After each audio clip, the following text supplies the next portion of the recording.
मुजफ्फरनगर में cyber crime police ने 42 करोड़ रुपए से अधिक के राजस्व चोरी का बड़ा खुलासा किया है।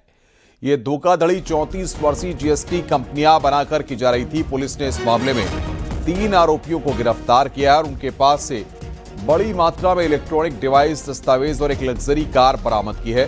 थाना साइबर क्राइम पुलिस के मुताबिक गिरफ्तार आरोपियों ने फर्जी कंपनियां रजिस्टर की थी। इन कंपनियों के नाम पर फर्जी जीएसटी बिलिंग के जरिए देश भर में करोड़ों रुपए का लेन देन दिखाया गया, जिससे सरकारी राजस्व को भारी नुकसान हुआ है। साइबर टीम जो है जो जनपद में जीएसटी के अभियोग पंजीकृत हैं, उनकी नोडल ऑफिसर एसपी क्राइम के रूप में मैं नोडल ऑफिसर की भूमिका में हूं और ये हमारी साइबर टीम ने जो है एक गुड वर्क किया है।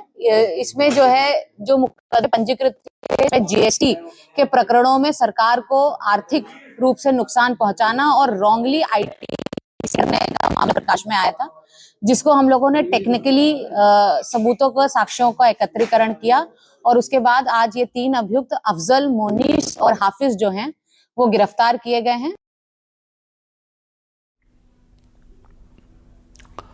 खबर महोबा से है। अवैध अतिक्रमण के खिलाफ बुलडोजर एक्शन हुआ है। नगर पंचायत की जमीन से अतिक्रमण हटाया गया। कम्युनिटी गार्डन बनाने के लिए धनराशि आवंटित की गई। नगर पंचायत की जमीन को कब्जा मुक्त किया गया। अवैध अतिक्रमण के खिलाफ बुलडोजर एक्शन किया गया। यह तस्वीर इस वक्त हम आपको दिखा रहे हैं।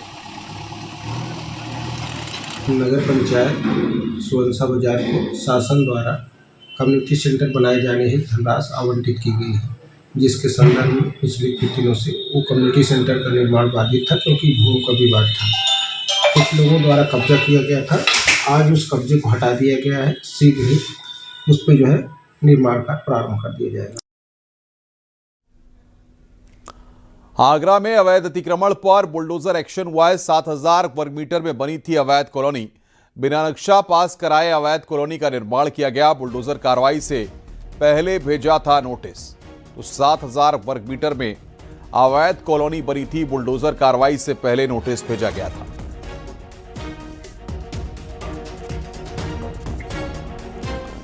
आगे बढ़ते हैं। इटावा में नानी के घर जाने की जिद करने पर 22 साल के युवक ने ब्लेड से खुद पर हमला कर लिया।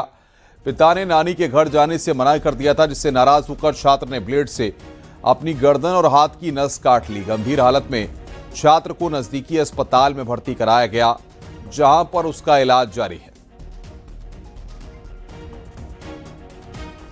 पौष्टिक खाना की परिजनों के बताए अनुसार व्यक्ति ने स्वयं को हानि पहुंचाई है और खुद को ही मतलब गले में और हाथों में उसने चोट पहुंचाई है। पेशेंट का नाम है तौहीद और पिताजी का नाम है उसके नफीस अहमद। क्या स्थिति है जो आपने देखा है, कितना गंभीर लग रहा है? पेशेंट की हालत स्थिर है और उसे भर्ती कर लिया गया है।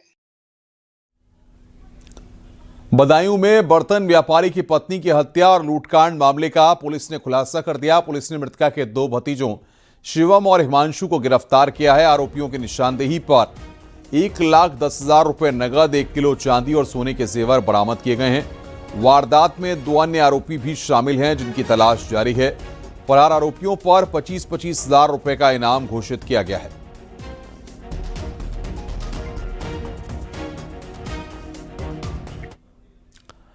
बहराइच में डी फार्मा के छात्र ने फांसी लगाकर सुसाइड कर लिया। परिजनों के मुताबिक छात्र डी फार्मा का पेपर दे रहा था, तभी उसकी जेब से नकल की चिट मिलने पर टीचर ने डांटा और जिसकी वजह से वो डिप्रेशन में चला गया और छात्र ने सुसाइड कर लिया। पूरा मामला स्पार्क इंस्टीट्यूट फार्मेसी कॉलेज का है। मृतक छात्र श्रावस्ती जिले का रहने वाला है। फिलहाल पुलिस ने शव को कब्जे में लेकर पोस्टमार्टम के लिए भेज दिया है।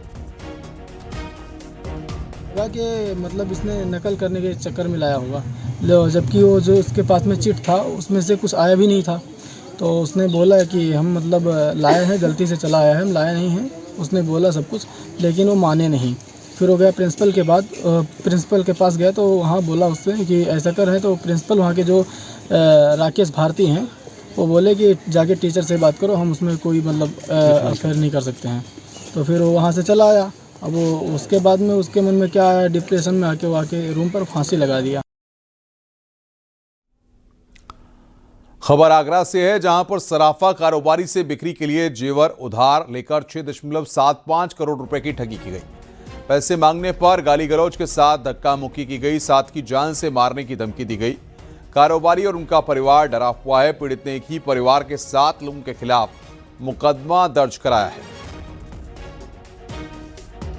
कमलानगर निवासी गौरव पोद्दार का रोहित झा के साथ ज्वेलरी का व्यापार होता था, जिसमें गौरव पोद्दार का लगभग 6,75,00,000 रुपए रोहित झा के ऊपर उधार था और बार बार मांगने पर उनको पैसा वापस नहीं कर रहे थे।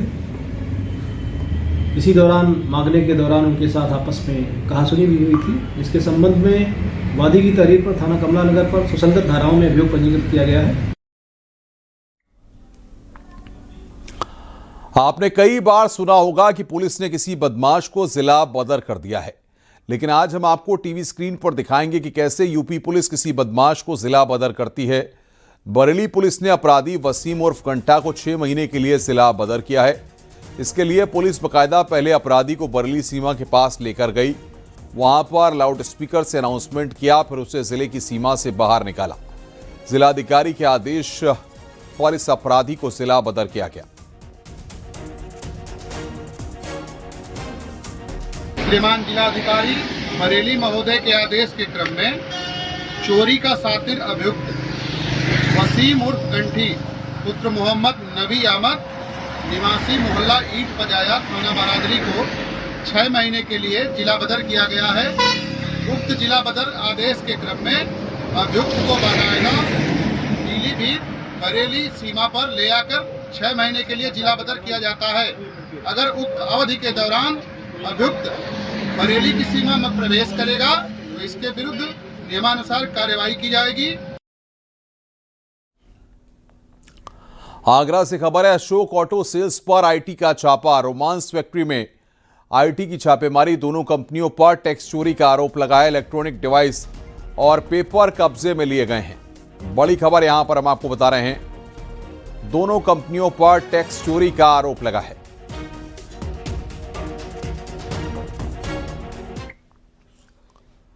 प्रतापगढ़ से खबर है, 25,000 का इनामी बदमाश गिरफ्तार किया गया है। पेट्रोल पंप पर लूट के मामले में फरार था आरोपी। बाइक सवार 4 बदमाशों ने पेट्रोल पंप पर लूट की थी।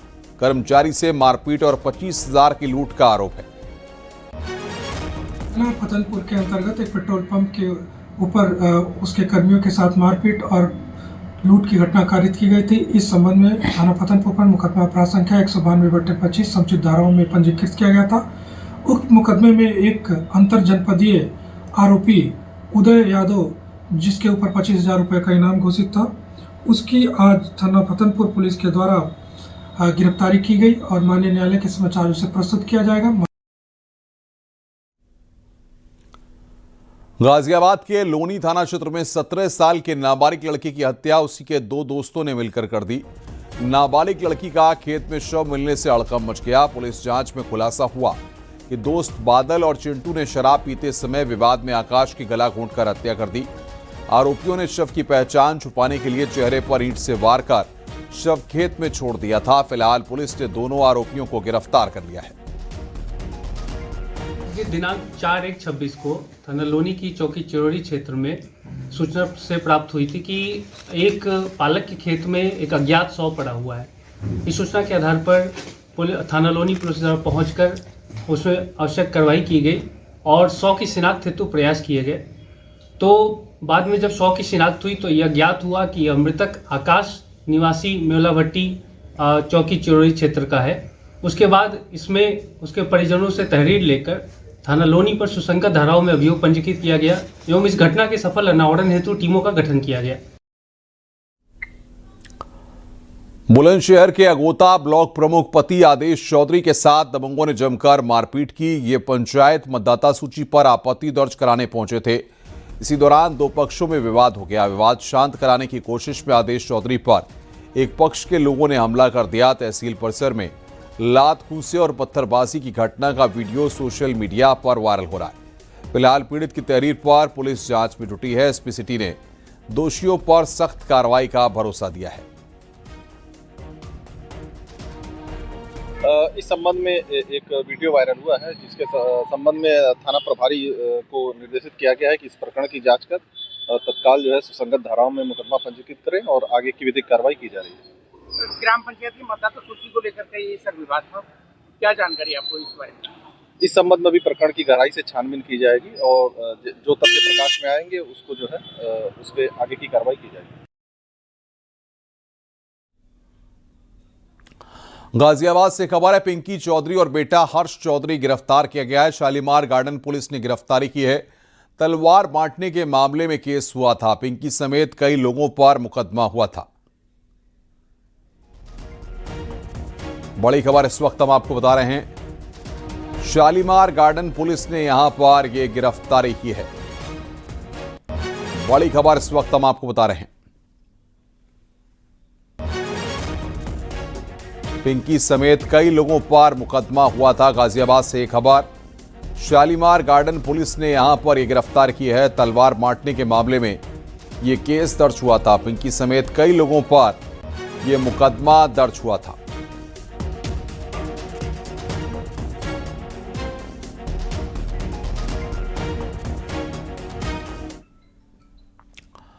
आगे बढ़ते हैं, खबर नोएडा से है, जहां पर गौतम बुद्ध नगर पुलिस कमिश्नरेट ने कार्रवाई करते हुए 821 चोरी के मोबाइल फोन बरामद किए हैं, जिनकी कीमत करीब 6 करोड़ रुपए से ज्यादा है। कार्रवाई में 8 आरोपियों को गिरफ्तार किया गया, जिनमें 2 आरोपी नाबालिग हैं। ये लोग गैंग बनाकर बाजारों में मोबाइल चोरी की घटनाओं को अंजाम देते थे। शातिर आरोपी दिल्ली एनसीआर से फोन चोरी कर उन्हें नेपाल में बेचते थे और पकड़े जाने से बचने के लिए नोएडा में हर 2 महीने में अपना ठिकाना बदलते थे। डीसीपी शक्ति अवस्थी के मुताबिक पुलिस अब नेपाल कनेक्शन की जांच कर रही है, ताकि चोरी के मोबाइल खरीदने वाले मुख्य नेटवर्क तक पहुंचकर उन्हें भी गिरफ्तार किया जा सके। इस बड़ी सफलता पर सीपी लक्ष्मी सिंह ने पुलिस टीम को पुरस्कृत करने की घोषणा की है।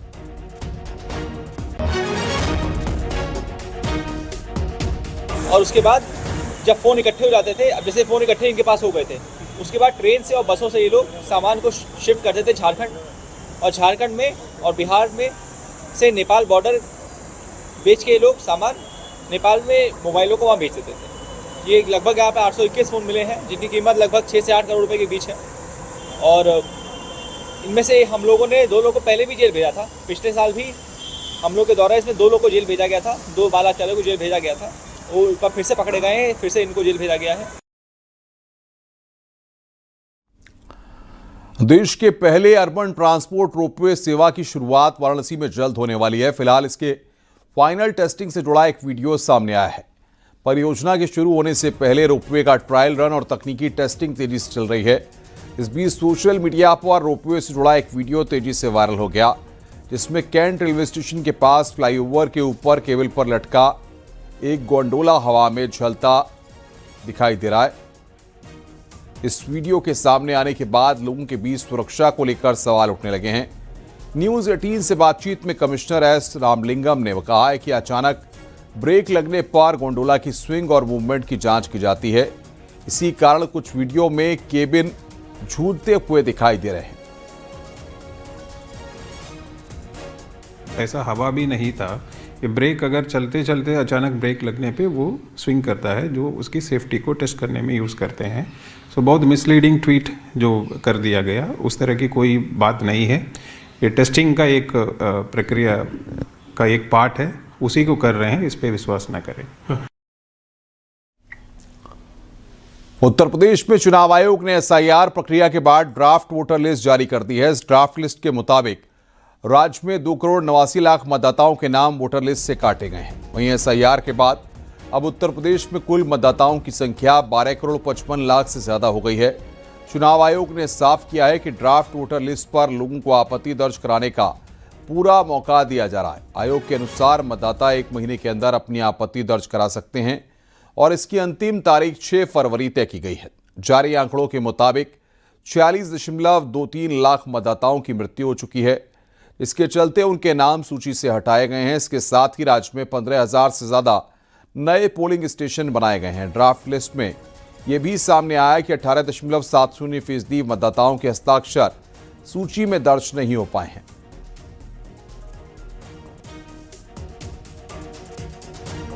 दावा एवं आपत्ति अवधि बोलते हैं, क्लेम्स एंड ऑब्जेक्शंस पीरियड। ये 6 जनवरी से, आज से दावा आपत्ति लोग दे सकते हैं। वो 6 फरवरी तक ये दावा आपत्ति का पीरियड रहेगा इस रिवीजन, इंटेंसिव रिवीजन में। और साथ ही साथ 6 जनवरी से नोटिस चरण भी शुरू हो रहा है। तो ऐसे मतदाता जिनका मैपिंग नहीं हुआ था, विगत प्रगाढ़ पुनरीक्षण की इलेक्टोरल रोल से, जो उत्तर प्रदेश में 2003 में हुआ था और भारत के अन्य राज्यों में 2002 से लेकर 2006 तक था, तो उस इलेक्टोरल रोल से जिस भी मतदाता का गणना चरण में एन्यूमरेशन फॉर्म साइन होके मिला, उन्हीं के लिए मैपिंग का शब्द रेलेवेंट है। बोलते हैं गणना चरण, वो प्रारंभ हुआ था। गणना चरण में क्या हुआ, सबसे पहले तो 27 अक्टूबर 2025 जिस दिन अनाउंसमेंट हुआ इसका SIR का, उस दिन हमारी उत्तर प्रदेश की जो मतदाता सूची थी existing as on that date, उसको फ्रीज कर दिया गया था। और उसमें जितने भी मतदाता थे 15,44,30,092, उन सारे मतदाताओं का इंडिविजुअल एक का अलग से यूनिक एन्यूमरेशन फॉर्म, एक गणना प्रपत्र हमने निकाला था और 2 कॉपियों में, और BLO को देके ये निर्देश थे कि वो हर मतदाता के पास जाके उसको एक प्रपत्र देंगे, उसको भरवा के लेंगे और एक उसको हस्ताक्षर करके एक रसीद के रूप में दूसरा दे देंगे। ये कार्य गणना चरण में होना था। आगे बढ़ते हैं, नोएडा से खबर है। SIR पर कांग्रेस नेता गुरदीप सप्पल का दावा, ड्राफ्ट लिस्ट में मेरा नाम गायब। गुरदीप सप्पल ने यहां पर यह बात कही है, परिवार का नाम भी ड्राफ्ट लिस्ट में नहीं है। हमारे नाम 2003 की वोटर लिस्ट में शामिल थे, हमने सारे दस्तावेज भी जमा कर दिए थे। तो यहां पर बड़ी खबर हम आपको बता रहे हैं। जैसे व्यक्ति का नाम भी कट गया, जिसके पास सारे डॉक्यूमेंट थे, जो एक अनजान चेहरा अपने एरिया में नहीं था, जो SIR पे चुनाव आयोग से मुलाकात कांग्रेस पार्टी के बिहाफ पे कर रहा था कि SIR में गड़बड़ी है। ऐसे व्यक्ति जिसका 2003 की वोटर लिस्ट पे भी नाम था, जो डॉक्यूमेंट चुनाव आयोग कह सकता है, चाहे सारे पेपर्स हैं, इसके बावजूद पूरी फैमिली का नाम कट जाता है। तो चुनाव आयोग बार बार ये कह रहा है कि SIR में कोई भी एलिजिबल व्यक्ति का नाम नहीं कटेगा। हम कह रहे हैं कि आपने किस आधार पे नाम काट दिया। और ऊपर से तुर्रा ये कि चुनाव आयोग ये कह रहा है कि 2 करोड़ लोग जिन्होंने घर शिफ्ट किए, उन्होंने कागज जमा नहीं किए, उनका नाम कट गया। यहां तो कागज भी जमा किए थे, कागज जमा करने के बावजूद नाम कट गया है। और ये सिर्फ मेरी कहानी नहीं है, 2 करोड़ तो उत्तर प्रदेश के अंदर और देश भर के अंदर अन्य कई करोड़ लोग ऐसे हैं। वहीं SIR ड्राफ्ट जारी होने के बाद यूपी की सियासत गर्म हो चुकी है। विपक्ष लगातार SIR को लेकर तो घेर ही रहा था, अब जिन लोगों के नाम कटे हैं उन लोगों को लेकर भी निशाना साधा है। कांग्रेस और SP ने SIR को लेकर क्या कुछ कहा, सुनिए सर। चुनाव आयोग के द्वारा जो ये SIR में जो ये सर्वे कराया गया था, आप देख सकते हैं कि इसमें तमाम BLOs के ऊपर अनावश्यक दबाव बनाया गया, जिसके नाते उन्होंने सुसाइड किया, जहर खाया, फांसी लगाई, ब्रेन हेमरेज हुआ, हार्ट अटैक हुआ, तमाम BLOs मरे बेचारे। और पूरी तरीके से प्रदेश के अंदर एक ऐसी प्रक्रिया, जल्दबाजी की प्रक्रिया की गई, जिससे आज अफरा तफरी का माहौल बना। मुझे लगता है कि जो ये 2.89 करोड़ 89 करोड़ लोग जो कटे हैं नाम, इसमें निश्चित तौर से ये जांच का विषय है, इसको जांच करानी चाहिए। और इसमें जो 1 करोड़ 13 लाख फॉर्म जो बांटे गए थे वो वापस नहीं आए। मुझे लगता है कि ये एक बहुत गहरी साजिश है या बड़ी बात है, इस पर जांच करानी चाहिए और इस पर कार्रवाई होनी चाहिए। उत्तर प्रदेश में SIR लागू होने के बाद जो मतदाता सूची की ड्राफ्ट लिस्ट आई है, उसमें 2 करोड़ 79 लाख लोगों के नाम मतदाता सूची से काट दिए गए हैं। प्रदेश के मुख्यमंत्री ने जनता को गुमराह करने के लिए कहा था कि 4 करोड़ वोट काट दिए गए हैं। मुख्यमंत्री जी को अपने इस बयान पर खेद व्यक्त करना चाहिए कि उन्होंने जनता के समक्ष असत्य आंकड़ा प्रस्तुत किया था। वोटर लिस्ट में जो नाम काटे गए हैं उसके अलावा कोई भी नाम जोड़ा नहीं गया है। एक तरफ जहां विपक्ष एसआईआर पर संग्राम छिड़े हुए है, तो वहीं केंद्रीय मंत्री बीएल वर्मा ने एसआईआर को लेकर कहा कि वे पहली बार नहीं है, इससे पहले भी एसआईआर होता रहा है। एसआईआर का स्वागत करता हूं। जिस तरह से पूरे देश में काम हो रहा है और उत्तर प्रदेश में भी बड़ा तेजी के साथ और सभी राजनीतिक दलों के लोगों ने इसमें सहयोग करने का काम भी किया है। और मैं कहूँगा कि एसआईआर कोई पहली बार तो नहीं हुआ है, इससे पहले कितनी बार एसआईआर हुआ है। तब मैं कहूँगा कि एसआईआर में इस प्रकार के वोट जो शिफ्टेड हैं उनके लिए कटना था, या डुप्लीकेट है उन्हें कटना था, मृत है उन्हें कटना था। और शुद्ध रूप से जब सूची बनेगी तो जैसे बिहार में चुनाव हुए हैं और परसेंटेज वोटिंग का बढ़ा है, उसी प्रकार से पूरे देश में वोटिंग का परसेंटेज बढ़ेगा। क्योंकि मतदाता सूची शुद्ध और सही होगी।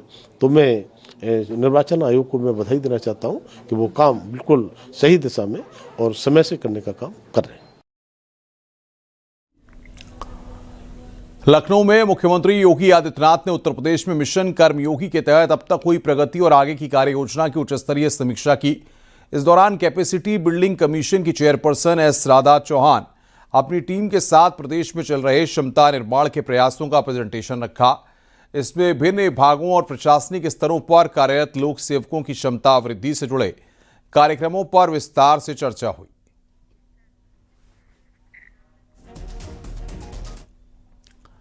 योगी कैबिनेट की बैठक में 13 प्रस्तावों पर मोहर लगी है। यूपी में अब पैतृक संपत्ति का बंटवारा और किराएदारों के साथ एग्रीमेंट बनवाना सस्ता हो गया है। यूपी में पैतृक संपत्ति की रजिस्ट्री अब सिर्फ 10,000 रुपये में होगी। इसमें 5,000 का स्टाम्प लगेगा और 5,000 रुपये की रजिस्ट्री फीस लगेगी। किराएदारी एग्रीमेंट पर स्टाम्प और फीस में 90% की छूट के प्रस्ताव को मंजूरी दी गई है। इसके अलावा प्रदेश को ग्लोबल सर्विस हब बनाने की दिशा में जीसीसी नीति से जुड़े प्रस्ताव को भी मंजूरी दी गई है। इन फैसलों को आम जनता, निवेश और रोजगार के लिहाज से महत्वपूर्ण माना जा रहा है। अहम प्रस्ताव पास हुए। इन 13 प्रस्तावों में सबसे खास प्रस्ताव है वो 5,000 रुपये में स्टाम्प पर जो परिवार के सदस्य हैं उनकी व्यवसायिक और औद्योगिक जो भूमि है उसका भी उनके नाम की जा सकेगी और उसमें खर्चा 5,000 रुपये, यानी कि 5,000 रुपये के स्टाम्प पर। ये एक बड़ी छूट आम लोगों को मिली है। कैमरामैन अनिल के साथ संकेत मिश्रा, न्यूज़ 18 लखनऊ। उत्तर प्रदेश में जल्द होगा मंत्रिमंडल का विस्तार। संभावित नए चेहरों में पूर्व भाजपा प्रदेश अध्यक्ष भूपेन्द्र चौधरी, पूजा पाल, गोविंद नारायण शुक्ला और अशोक कटारिया के नाम हैं। बताया जा रहा है कि 6 नए चेहरों को मंत्री बनाया जा सकता है, जबकि कुछ मौजूदा मंत्रियों को प्रमोट या संगठन में भेजा जा सकता है। कई मंत्रियों के विभागों में बदलाव किए जा सकते हैं। आरएलडी कोटे से भी एक राज्य मंत्री बनाया जा सकता है। सूत्रों के मुताबिक यूपी सरकार के कई मंत्री बीजेपी संगठन में आ सकते हैं और कई बीजेपी संगठन से यूपी सरकार में मंत्री बन सकते हैं। यूपी में मंत्रिमंडल विस्तार की चर्चाओं के बीच में मुख्यमंत्री योगी आदित्यनाथ ने केंद्रीय नेताओं से मुलाकात की। भारतीय जनता पार्टी के उसमें प्रधानमंत्री नरेंद्र मोदी, जेपी नड्डा, केंद्रीय गृह मंत्री अमित शाह, राष्ट्रीय कार्यकारी अध्यक्ष भारतीय जनता पार्टी के नितिन नवीन से सीएम की इस मुलाकात के बाद अब उत्तर प्रदेश में चर्चाएं तेज हो गई हैं मंत्रिमंडल विस्तार को लेकर। आधा दर्जन से ज्यादा नए चेहरे मंत्री बनाए जा सकते हैं। कई मंत्री सरकार से संगठन में जा सकते हैं और कई संगठन से सरकार में जा सकते हैं। वहीं दूसरी तरफ ऐसे कई मंत्री हैं जिनके विभागों में बदलाव हो सकता है, यानी कि उनके विभाग बदले जा सकते हैं।